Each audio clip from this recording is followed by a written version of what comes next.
this is Gamerboy talking here, and welcome back to Classix Review Remastered on Gamerboy Gaming, where I play the games that you need to have. And today I'm going to be taking a look at Road Rash 2 for the SEGA Mega Drive.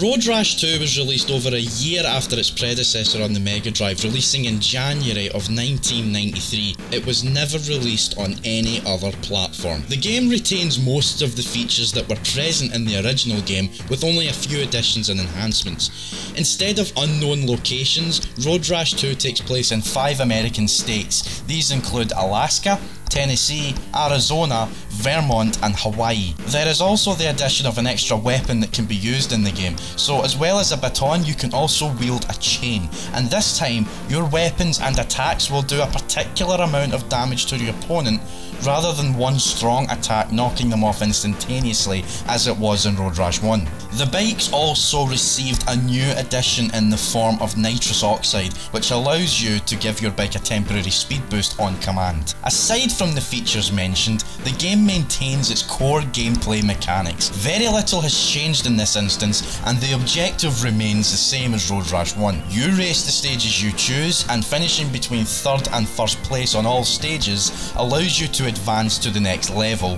where the tracks become longer and the opponents drive faster. The main menu has received a notable change in its presentation.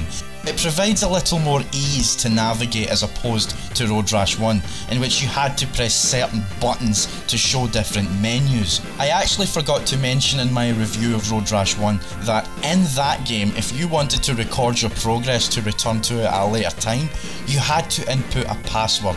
The problem with the passwords that were in Road Rash 1 is that they were unnecessarily long, and more often than not, you could potentially input the wrong letter or number, and you might be too late to go back and check which letter you missed because you already wrote it down in confidence and turned the game off. In Road Rash 2, the password system is made much easier, as the length of the passwords was cut in half and was much easier to write down as a result. The feature that probably gained the biggest overhaul was the 2-player mode. In the first game, you had to take turns doing races with the other player, but in Road Rash 2, you now have the option to play split screen mode in real time. You could either race 13 other racers like you do in single player, or you could play dual mode that is appropriately named mano a mano, where both players can choose any bike, weapon and track they desire to play with.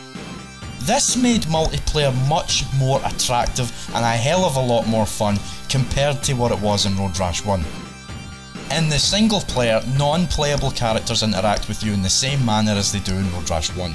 Some characters make their return and plenty of new ones are introduced. Also added to this is the inclusion of little cutscenes that show up depending on what occurs, whether you've been busted by the police or you've just won or lost a race. It adds a little bit of comedy to the game because the cutscenes are pretty funny. Short and sweet would have been the correct description for them, but they are quite hilarious to look at. Unfortunately, the bike engines don't sound any better than the previous game, and they still sound like nails on a chalkboard. It's absolute garbage.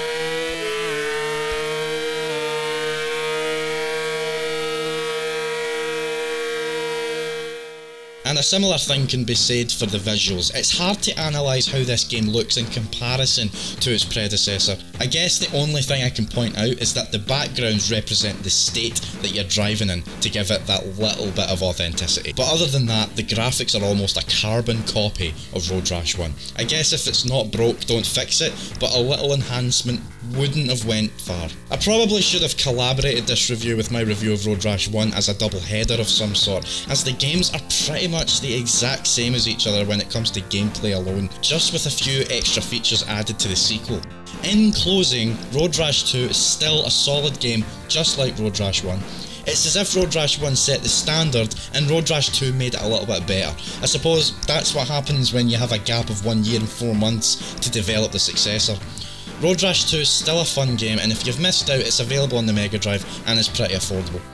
Thanks for watching. This has been Gamerboy talking here on Gamerboy Gaming, where I play the games that you need to have. Thanks for watching this episode of Classix Review, and I will see you on the following episode. Cheerio.